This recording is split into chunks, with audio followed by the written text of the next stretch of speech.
Hello, I'm Miss Rochelle. Welcome to the Hewitt Public Library Toddler Time. Hello, friends. Hello, friends. Hello, friends. It's time to say hello. So this week we are finishing up our series on early literacy skills, and the last skill that we're going to talk about is narrative skills. And narrative skills are the ability to describe things and events and to tell stories. And many of the strategies that you use to help your child develop narrative skills are very similar to the ones that you use to develop vocabulary skills. So I'll briefly hit on some of the same ones that you heard last week. And that's a good thing, to know that one strategy is helping your child develop in more than one way. So that's good news. So we'll talk about that, and then there are a couple of things that are new. So one of the things different about narrative skills from vocabulary skills is that you're learning the structure of how stories are told and how books are written. And this is different from conversation. So when we're talking to someone, we may skip around in the story, oh, I forgot, and go back to a different part of the story, and that's normal. But when we're writing, when we're reading a book, authors don't generally do that unless it's part of a conversation. So authors generally are much more organized with their storytelling, where there is a beginning, a middle, and an end, and there is a sequence to the events. And so it's important to have some stories to read to your child so that they can understand how stories work for later when they're reading. They'll know what to expect. And so when you're reading, ask your child questions. Talk to your child about what you're reading and give them time to respond.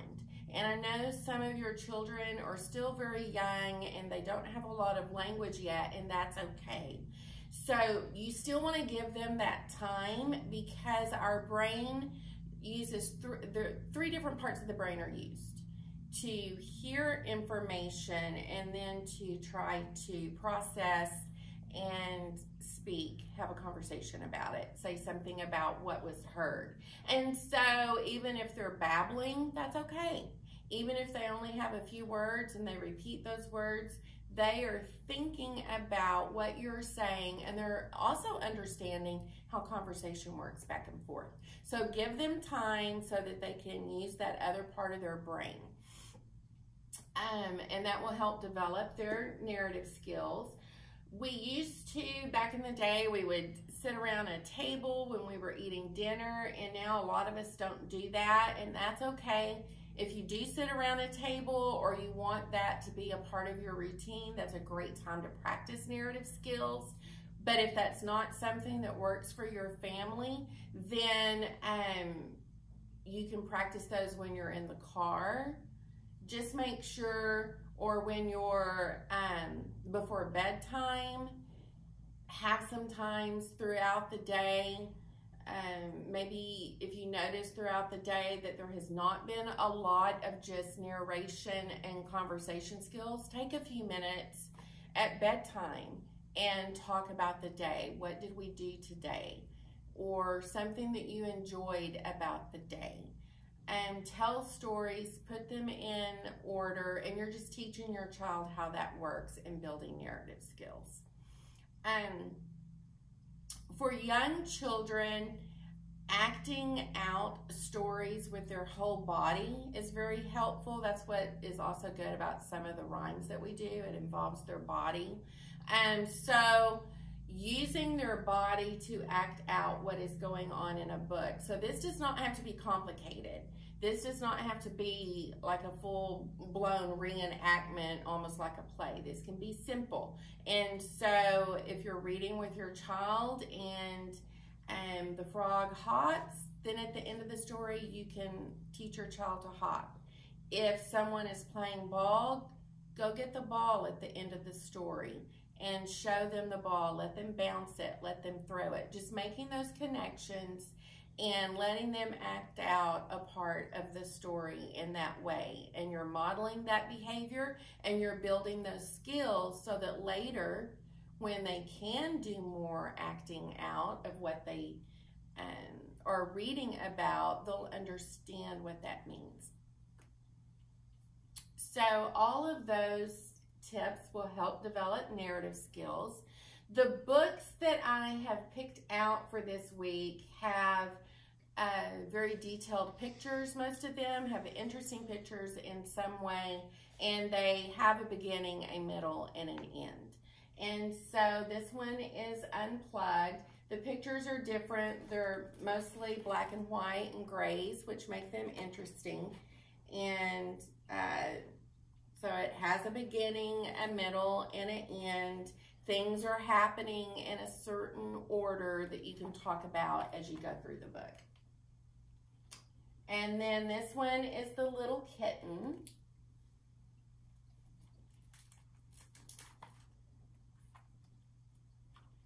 So this one also has some of the muted colors.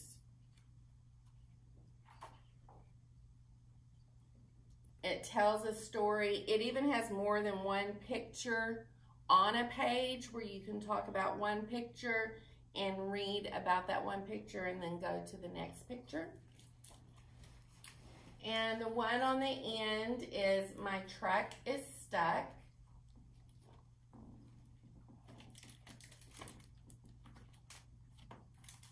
So this one has very big and bold pictures. It has rhyming.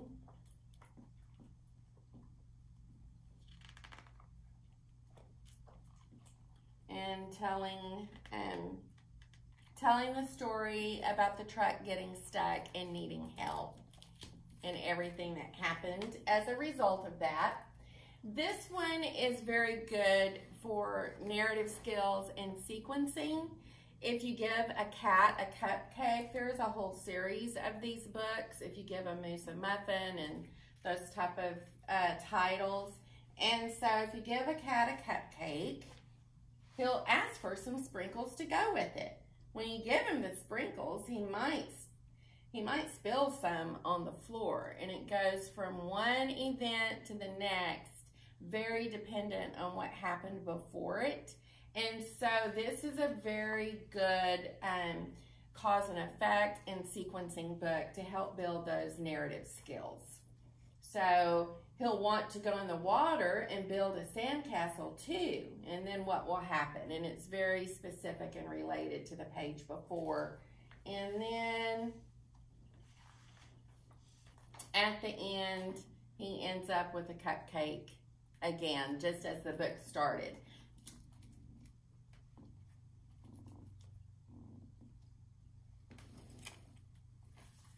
Okay. This book is called My Family Vacation. I chose this specifically because it is about a family vacation, and just to give you that idea, sometimes we do think about choosing books because there's a certain problem going on, something is happening, and we're using the book as a conversation starter and to help us explain something to our child.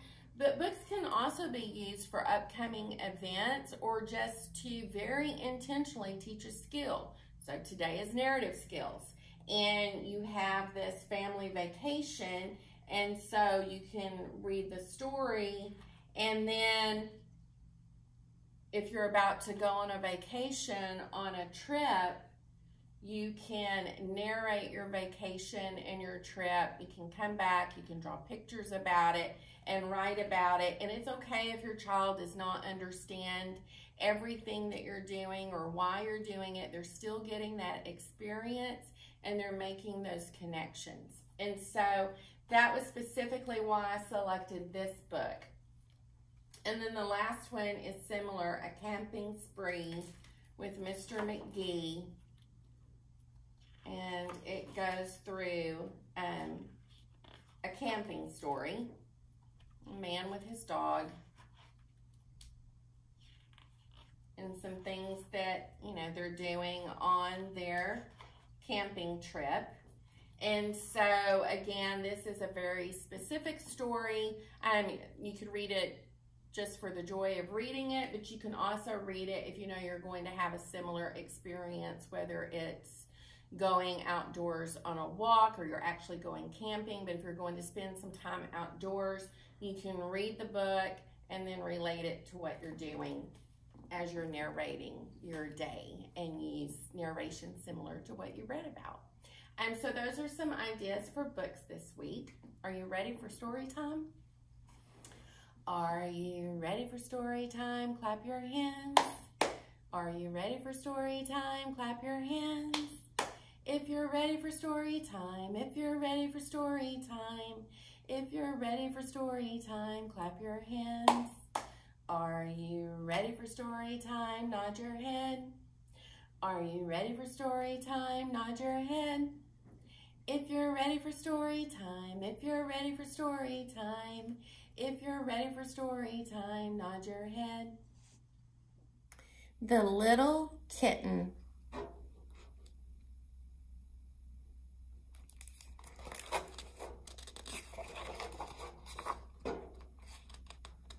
The Little Kitten by Nicola Killen.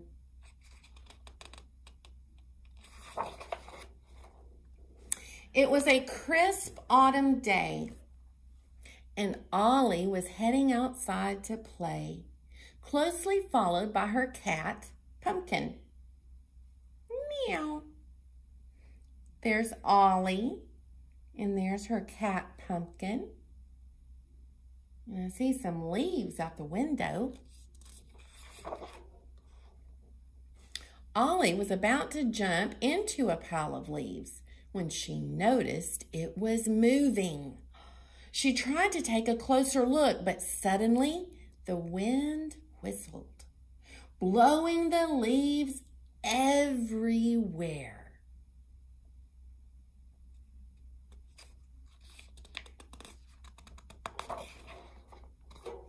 Hiding underneath was a little shivering kitten.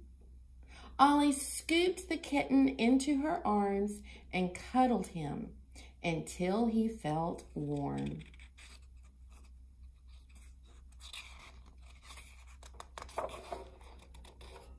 The little kitten was very friendly, and soon the three of them were playing together.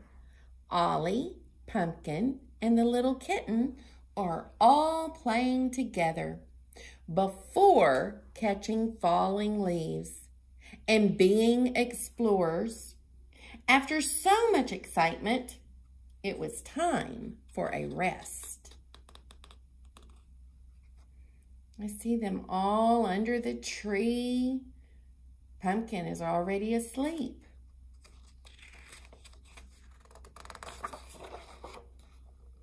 But it wasn't long until the little kitten wanted to play again. Ollie was having so much fun, she forgot about Pumpkin napping under the tree.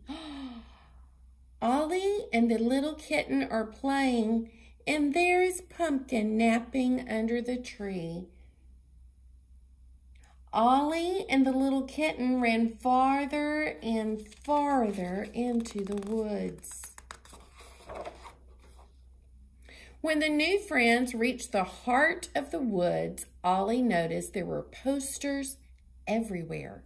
She looked closer and saw a familiar face staring back. It was the kitten, and someone was looking for him. "I need to take you home," Ollie whispered. "Do you know where that is?" The kitten meowed, and suddenly the wind whistled, whipping hundreds of leaves into the air.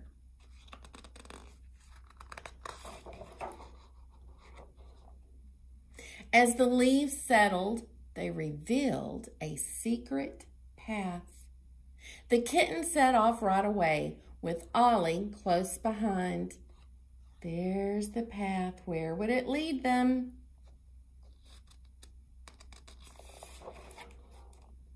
It was the kitten's home. Ollie waved goodbye. She felt sad, but knew the kitten had someone who loved him just as much as she loved Pumpkin. "Oh, Pumpkin," sobbed Ollie as she realized she'd left her own cat behind.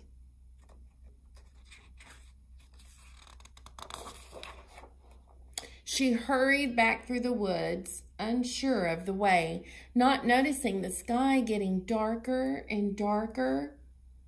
Lost and alone, Ollie sat down. As a tear trickled down her cheek, she heard a rustle in the leaves and a familiar meow. "Pumpkin, you found me. I'm so sorry I left you behind." Purring loudly, Ollie's cat led her out of the woods and toward home.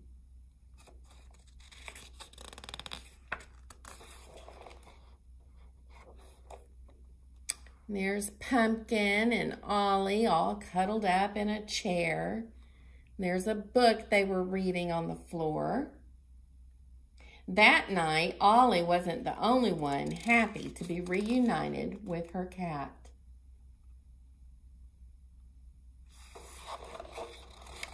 And in the morning, Ollie opened the door to find a very special thank you gift.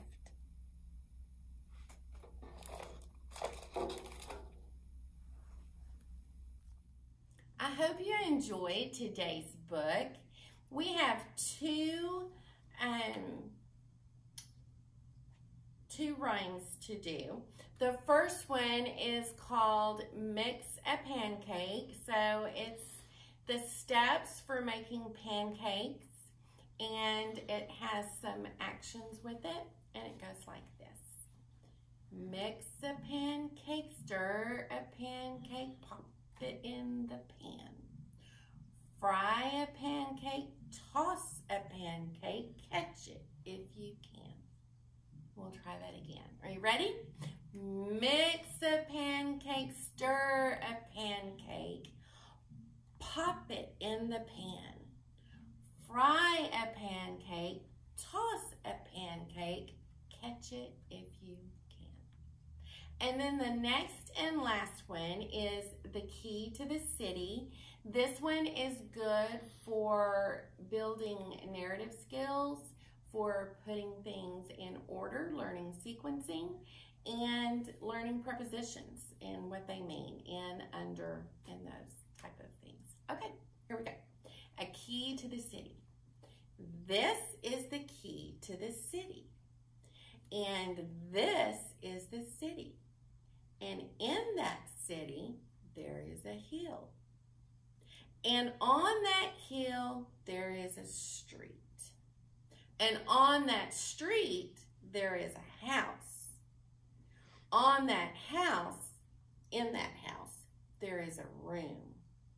And in that room, there is a bed. And on the bed, there is a basket. And in that basket, there is a blanket. And under that blanket, there is a baby. Baby under blanket, blanket in the basket, basket on the bed, bed in the room, room in the house, house on the street, street on the hill, hill in the city, and this is the key to the city. Thank you. See you next week. Goodbye, friends. Goodbye, friends.